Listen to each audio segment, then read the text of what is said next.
ಲೋಕಸಭೆ ಚುನಾವಣೆ 2024 ಕಾಂಗ್ರೆಸ್ 3ನೇ ಪಟ್ಟಿಯಲ್ಲಿ ಕರ್ನಾಟಕದ 17 ಕ್ಷೇತ್ರಗಳಿಗೆ ಅಭ್ಯರ್ಥಿಗಳ ಘೋಷಣೆ. ನವದೆಹಲಿ: ಲೋಕಸಭಾ ಚುನಾವಣೆಗೆ ದಿನಾಂಕ ಘೋಷಣೆಯಾಗಿದ್ದು, ಇಂದಿನಿಂದ ನಾಮಪತ್ರ ಸಲ್ಲಿಕೆ ಪ್ರಕ್ರಿಯೆ ಆರಂಭವಾಗಿದೆ.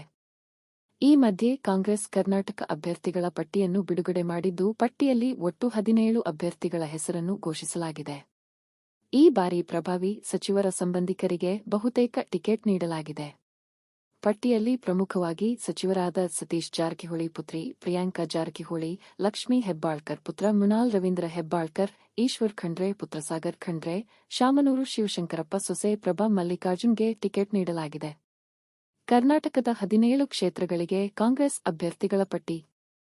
ಬೆಂಗಳೂರು ದಕ್ಷಿಣ ಲೋಕಸಭಾ ಕ್ಷೇತ್ರ ಸೌಮ್ಯ ರೆಡ್ಡಿ, ಬೆಂಗಳೂರು ಉತ್ತರ ಲೋಕಸಭಾ ಕ್ಷೇತ್ರ ಎಂ.ವಿ. ರಾಜೀವ್ ಗೌಡ, ಬಾಗಲಕೋಟೆ ಲೋಕಸಭಾ ಕ್ಷೇತ್ರ ಸಂಯುಕ್ತ ಪಾಟೀಲ್, ಮೈಸೂರು ಲೋಕಸಭಾ ಕ್ಷೇತ್ರ ಎನ್. ಲಕ್ಷ್ಮಣ್, ಕಲಬುರಗಿ ಲೋಕಸಭಾ ಕ್ಷೇತ್ರ ರಾಧಾಕೃಷ್ಣ ದೊಡ್ಡಮನೆ, ದಾವಣಗೆರೆ ಲೋಕಸಭಾ ಕ್ಷೇತ್ರ ಪ್ರಭಾ ಮಲ್ಲಿಕಾರ್ಜುನ, ಬೆಂಗಳೂರು ಸೆಂಟ್ರಲ್ ಕ್ಷೇತ್ರ ಮನ್ಸೂರ್ ಅಲಿಖಾನ್, ಉತ್ತರ ಕನ್ನಡ ಕ್ಷೇತ್ರ ಡಾ. ಅಂಜಲಿ ನಿಂಬಾಳ್ಕರ್, ಧಾರವಾಡ ಲೋಕಸಭಾ ಕ್ಷೇತ್ರ ವಿನೋದ್ ಅಸೋಟಿ, ಚಿತ್ರದುರ್ಗ ಲೋಕಸಭಾ ಕ್ಷೇತ್ರ ಬಿ.ಎನ್. ಚಂದ್ರಪ್ಪ, ದಕ್ಷಿಣ ಕನ್ನಡ ಲೋಕಸಭಾ ಕ್ಷೇತ್ರ ಪದ್ಮರಾಜ್, ಉಡುಪಿ ಚಿಕ್ಕಮಗಳೂರು ಕ್ಷೇತ್ರ ಜಯಪ್ರಕಾಶ್ ಹೆಗ್ಡೆ, ಕೊಪ್ಪಳ ಲೋಕಸಭಾ ಕ್ಷೇತ್ರ ರಾಜಶೇಖರ್ ಹೆಡ್ನಾಳ್, ಬೀದರ್ ಲೋಕಸಭಾ ಕ್ಷೇತ್ರ ಸಾಗರ್ ಖಂಡ್ರೆ, ರಾಯಚೂರು ಲೋಕಸಭಾ ಕ್ಷೇತ್ರ ಕುಮಾರ್ ಜಿ ನಾಯಕ್, ಬೆಳಗಾವಿ ಲೋಕಸಭಾ ಕ್ಷೇತ್ರ ಮೃಣಾಲ್ ಹೆಬ್ಬಾಳ್ಕರ್, ಚಿಕ್ಕೋಡಿ ಲೋಕಸಭಾ ಕ್ಷೇತ್ರ ಪ್ರಿಯಾಂಕಾ ಜಾರಕಿಹೊಳಿ.